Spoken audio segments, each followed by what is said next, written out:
Zebra Oasis. Sustainable shoe, 100% recycled, made out of hemp and recycled material. You're right, you see that tab? Okay. Okay. Where's the tab? Shut the camera. You can't. You guys see the tab? Alright, tab. Okay. Man, my shoes are wore out. Dad? Yeah. Can I have some new ones? Yeah, I see you'd be doing that like they'd be 2 days old and you want new shoes. Alright, let's see how it works. Don't break it. Did you just break it? Did you get ahead of yourself? Well, I think it didn't break like it was supposed to. Oh my god, did you just mess the whole thing up? Get some pliers. Okay, here we go. Oh. What you should have done. Well, did you just mess up the... Whoa! Dude! Just pull the strings out, throw this in the recycling bin, throw that in the recycling bin, and you are good to go. That is crazy. Get off my hand! Tomatoes!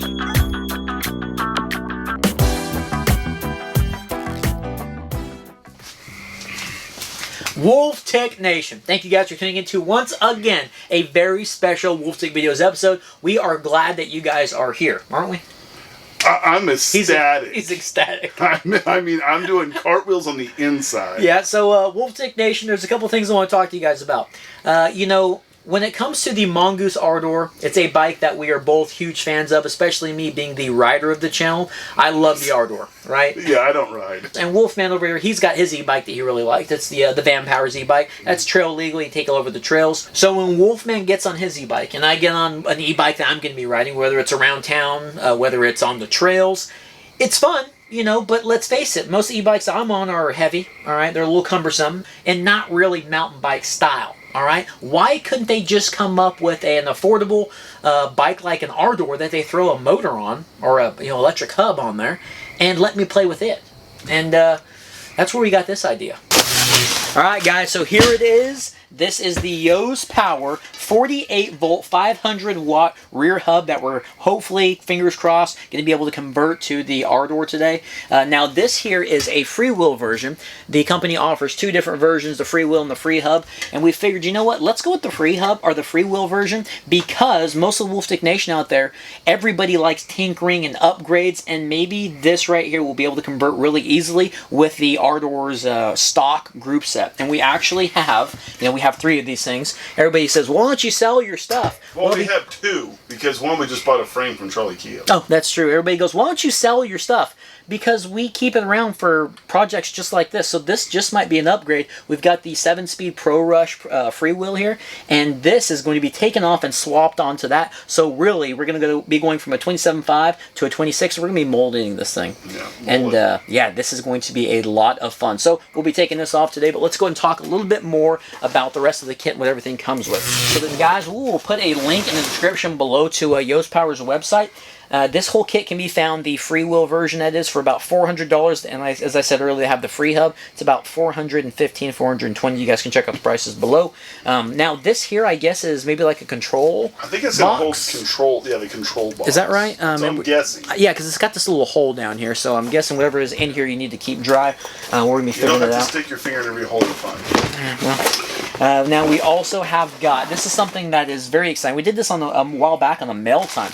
We've got all of the cables, okay, and sensors and things like that this kit comes with. And I think brake cables are also included, or brake levers are also included, which they are. Like most e-bikes that we try on this channel, as soon as your motor engages and you go to hit that brake, the sensor here tells the motor, hey, we're hitting brakes, go ahead and cut off. So I'm thinking that's what these things are going to be. These are Wuxing. It's not as soon as your motor engages, as soon as you hit the lever. Yeah, as soon as you hit the lever, your motor dies out. So it comes with 2 of those, one for the front, one for the rear. I hope it's right-hand rear. Now this is something that is very cool, man. Wow, they have really thought about this whole conversion kit. So we got some tools. We've got a bottom bracket tool, so we can actually take a bottom bracket off. Oh, right? That's cool. So they've thought about that. We've got a crank puller. Wow. Those are some tools. And we also have got a free wheel remover. Dang, that right there. People, that's one that's good to have. That is awesome. They've thought about everything. It probably comes with a good, what, $15, $20 worth of tools. It really does. Let's see what this thing is. Okay, and it also comes with the bike computer. So something I'm excited about, guys. We're going to power this on. Of course, we're not going to be able to do the whole review right now. No, it's initial impressions. Initial impressions. Install. Something I'm curious on is it does have a throttle in here. I'm wondering if this also has a pedal assist option so I can take this Ardor on the trails. All right, now this is the down tube 48 volt 13 amp hour battery. We've got some keys. The reason why we're looking at putting this thing on a 27 bike, one of the main factors, a 27.5 as opposed to the 26 inch, was because I wasn't really sure about ground clearance. And if the company sells it and it's a kit that you can get, you would imagine they've done their homework. But this battery here is decently hefty, and I could just imagine it hanging down on a 26 inch bike. I don't know how much room that we would really have. I don't know if it's going to fit on the bike we have. Yeah, no kidding. So we've got this big old battery here. You might want to throw a test fit before you go too much further. Yose Power. Where's it supposed to go? Okay, and it is dead. It's completely dead, but not a bad looking battery. Okay, looks like we've got some fuses, maybe a couple pieces of mounting hardware. And is this everything that goes inside of the... Oh, it's a charger.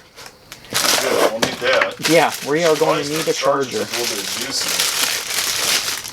Okay, cool. We've got a simple little charger here. No internal battery, or no internal fan on the charger. So that's going to be an issue. But battery 48 volt, 13 amp hour lithium battery with the charger. So let's put this battery on the charge and let's start looking at this Ardor. Alright, Wolf Tick Nation. Well, after getting the battery on the charge, I got all excited. We seen if the battery did a little test fit on the Ardor.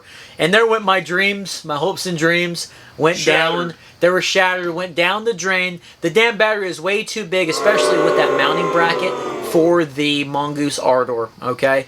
But, you know, as much as I like riding trails and getting nasty, I love glamping. We love going to the RV park and camping. So, we have got our camp bike. You guys ready for it? There it is. It is the Nishiki Men's Pueblo. Is that what this is called? Yeah, Nishiki Men's Pueblo. The Nishiki Men's Pueblo. Remember. This is an old school bike. This is like the second bike we got in the channel, and it is a 26-inch bike. There's just a couple of things. This is an old school design. Old school design. design. Look at that head tube. Yeah, head tube. Check it out. There's definitely going to be enough room for a bag, a battery, maybe another battery right here, Maybe another a cooler battery. with the 12-pack. We've done some upgrades to this bike. We did the 1x-action crankarms on there that actually we kept with the bottom bracket. And it's got the Shimano Churney 7-speed with the Megarange in the rear. Is it 7-speed? And we've even went old school with the lever style here.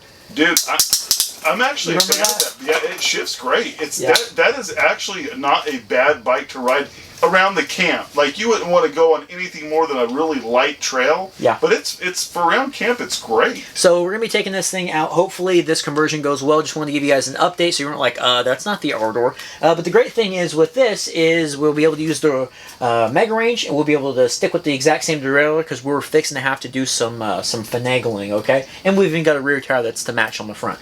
But without further ado, guys, let's start breaking this rear down. Let's get this freewheel off of there, and then we'll kind of go from there, okay? Battery's charging. Do you want to talk about the elephant in the room, or are you going to wait till you get to it? What's the elephant in the room? The rear brake. Oh, yeah. Another problem. This freewheel design hub is intended to have a 6-bolt disc. Do you guys see the 6 bolts there? Okay, the problem is the Nishiki Men's Pueblo 26-inch bike does not have a rear disc. It actually has a V-brake. It doesn't have any disc brakes. And not only that, but unlike a lot of more of your modern bikes, it doesn't even have a spot for the tabs if we wanted to adapt a rear brake on it, or a rear disc brake on it. So might be a future episode. I got a welder, okay? I might just go to welding. That might be looking at this. Video. So I'm not positive if this rim is going to be a V-brake, but we're going to make it that, okay? Yeah, I don't think it's meant for. Matter of fact, I'm going to say you're not supposed to use them on there, and we're going to try it anyway. Yeah, we're going to do it anyway. That's what we do. Yep.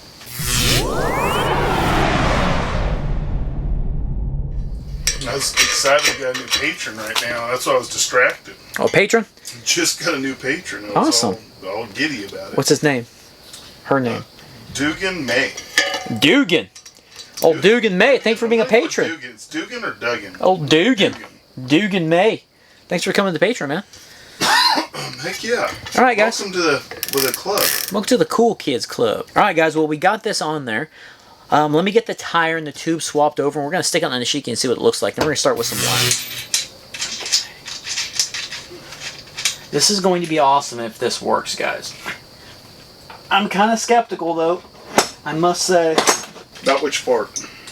About the, I'm kind of worried about like the electronics, as I've never done one of these bikes before. Mm-hmm. So I'm kind of worried on how all that's going to go together, you know? Okay. And I guess we're going to have to swap those levers over as well, because we've got the V-brakes, so we're going to have to hook them to the V-brakes. Well, we got to switch the levers to their levers, right? Yeah. But do the levers have cables or just levers? Just levers. Yeah. That is kind of a downside, I would say, because like when we're looking out there for different bikes, I kind of would prefer for $400 that this kit comes with brake calipers. You know what I mean? At least like mechanical ones. They don't need to be fancy. But if it came with brake calipers, that would be nice, because what if you have a bike that has hydraulic brakes and you want to install some mechanical ones? You know what I mean? Well, yeah. I mean, you would need the cables and the housing. Mm-hmm. But you could go with like the HB 100s or those Win Tech brakes that we just got done doing. Yeah. You know, you could do that.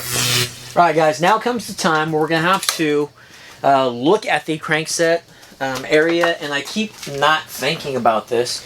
This is actually, I guess, what kind of senses pedaling. I think that's what this is. So what we're going to have to do is take this crank arm off, and the directions are super vague. They are not good directions on this. One of the illustrations actually shows a sensor, that little metal ring, that doesn't even look like the sensor that they've sent. So that's kind of confusing. So we're going to take this bottom bracket out, and we're going to see how we got to put that sensor in there. I don't have a lot of confidence in the, well, I remember when we put that guy in there, the old Nico. That's pretty cool. Sealed bottom bracket. Now, I don't have a lot of confidence in the way this is supposed to fit, well, with the end product, because the directions are so vague. I think this guy here, right, there's the little sensor, that little nipple that sticks up, that's the sensor. So I think we go like so, right there, so it's going to actually read this, and this has arrows on it that are signifying which way it's supposed to go forward. I'm guessing like that's the rotation is this way, and this goes around the taper like that. So that looks right to me. What do you guys think? Yeah? Alright, let's stick it in there. Alright, there we go. So we got the crank arms on there. We've got that sensor also put on there. Interesting thing about these crank arms, guys, these are the Action FMFXTR. It's a lot. Crank arms, we had a while back. Bucklos had sent us some as well. Interesting thing with these is it kind of gets rid of the idea of actually going and changing out your whole bottom bracket to a hollow bottom bracket, because these guys here, as you guys saw, actually go onto a tapered bottom bracket. Now, it doesn't have to be a sealed bottom bracket. As long as it's tapered, it's pretty much, from our experience, like a universal fit. So what you guys can actually do is order these and get rid of your 3x and put a 1x on there. The difficult thing is if you actually have some spacing issues or some chain alignment issues, it does usually come with spacers, so you will have to remove your bottom bracket, but for the most part, it's a pretty easy, just a swap over, kind of an upgrade. I'll try to remember to put some of these in the film links in the description below. It's that kind of night. This is kind of night, Topo Chico. Alright guys, once again, we run into a problem. This right here, the brakes are great. You know, brakes are easy. Of course, you have to take out the bottom crankset to get the sensors and all that stuff. Okay, a little involved, but alright. Then you go to the easiest part of this bike, which should be, I mean, what would you think the easiest thing to do? On this whole thing, besides putting the rear rim on there, would be mounting the battery. Mounting the battery.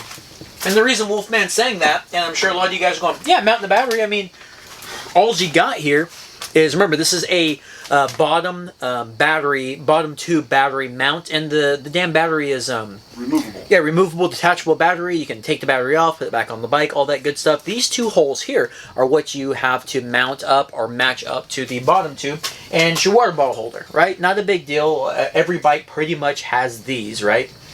The thing that's ridiculous with this setup, the reason it couldn't work with the Ardor, okay, it's a really compact frame, we'll give it that. This right here is a 22-inch, right? Yeah. That's a 22-inch extra large 26 bike, like this whole kit is intended for. Old square looking frame. Yes, absolutely. I gotta show you guys this. This is another level of like over it. All right, so here we go with the battery. We'll have to slide those guys forward. Okay, so the battery is on there, right? Those mounting holes should be right here, right? That's not the case. The damn mounting holes for this thing, guys, are way up here, up on this top portion of the plate, which is right there. Now you tell me how this doesn't fit on a 22-inch frame. Even if we were just to do like Wolfman said, we'll just put it this way and run it. The problem is now we have to run these wires back down this way and run this guy up to reach it, which will reach it like this, but you're going to be pedaling it and you're going to be hitting it with your foot. Yeah, so it's not going to work. It's an issue, man. Can you use one of them on there and then we could just strap it for now until we figure out? So it does mount to one of the bolts on here. All right. So it does. Now, do you think... Let's just do that, and then we can use Velcro straps or something for extra support. Well, we ain't out of the woods yet, because I don't know if the battery fits. So we're going to have to see if the battery fits. Lord. Now, are these heads going to be too big for this procedure? Do you think Yose Power sent us any mounting hardware? No, no mounting hardware. So I'm hoping that these... They sent a lot of stuff, but they didn't think of mounting hardware? Are you sure? Okay, and it's not sliding down all the way. I think it's hitting that head on that screw.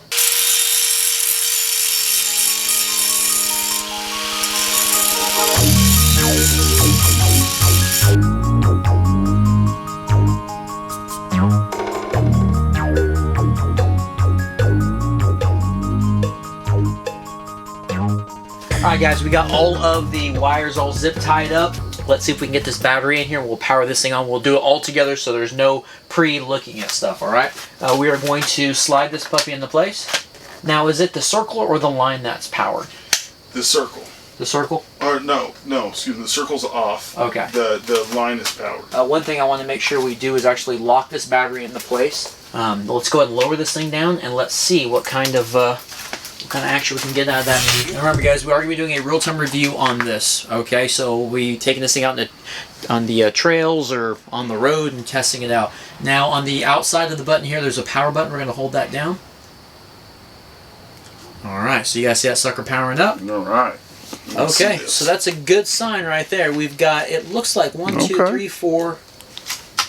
Okay, so that's interesting. So we've got 4 bars. I'm guessing I'm going with the 4 bars are the amount of juice. Okay. Yeah, it's actually a battery. 1, 2, 3. Well, it just went to 5, and that's in the shape of a battery. Got a little nipple on the outside there. Now the interesting thing with this computer is I noticed it's kind of at an angle. You can click it, the whole computer. Right. You see the first bar line up? Yeah. 2. No, that must be your levels. 3, 4, and 5. So we have 5 levels of pedal assist, right? And we also have the throttle. The throttle is going to be right there. So let's go ahead and back this thing up. I'm going to have Wolfman mess with the controls a little bit. Well, I'm going to turn this down to 1 bar before we do anything else so it doesn't get crazy. Alright, 1 bar. Okay, I'm going to go on to just the bike. Go ahead and try the throttle. Ooh. Alright. Oh, buddy. The Nishiki. The Nishiki is back. Do the brakes feel okay? Brakes feel okay. It says, oh, it has, is that the speed? Oh, hang on. Dude, that's 37. I don't know if it's kilometers or miles per hour. Okay, so it does show 37? Yeah, I think it's in kilometers, though. Kilometers an hour. Okay. That's on 1. I'm afraid to, I'm going to go to 2. Well, just go to 5 and gun it. Just go to 5. Alright. Okay. We're at 39. 39. Again, I don't know what that is. Now, that might not be the just so you know, that might not be the amount of torque. It might not be the top speed. I don't know. We don't know. You haven't rode on it yet. Yeah, we'll have to let's see if let's now see if it picks up on this. Ready? Mm-hmm.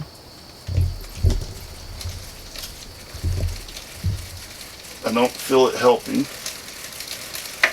Not helping. I mean, but that might be the throttle. Might be just always on full. So let's crank this up. You know what I'm saying? Oh yeah. No, I'm still not feeling it. Okay, so you're not feeling any pedal assist. Not feeling pedal assist. Okay. And I'm pretty sure it's in kilometers an hour. Yeah. Okay. All right, so we'll have to take a look at that, see what we can do on the real-time review. I followed the directions that it had. Now, does that mean that it's right or wrong? I'm not too sure as far as the crankset goes, but I did do it in the proper direction on the little magnets down there, so we'll have to play with that in real-time review. This has been interesting. I'll go with interesting. And we appreciate you all sticking through and watching till the end. Make sure you give that thumbs up. And your boys are trying something different. We like to keep it a little different every now and then, right? It's 1 in the morning-ish. Mm-hmm. And we got to get up early, and it's been a heck of an evening. So thank you all again, and this has been another Wolf Tick Videos episode. Well, we're sitting there thinking about it, and he said, I matched the arrows and everything, and so when he came over here and went like this, what happens is... So, that means you're probably going to have to take all the sensor off and flip it to the other side. Yeah, the sensors, and like I said, that was really bad illustration. I'm going to blame it on them. It looks like it can't be your fault. No, it looks like this right here, the sensor's going to have to go on the opposite side. Damn it. Alright, well, we'll do that before the real-time review. Yeah. So, if you're getting one of these and installing it, take note.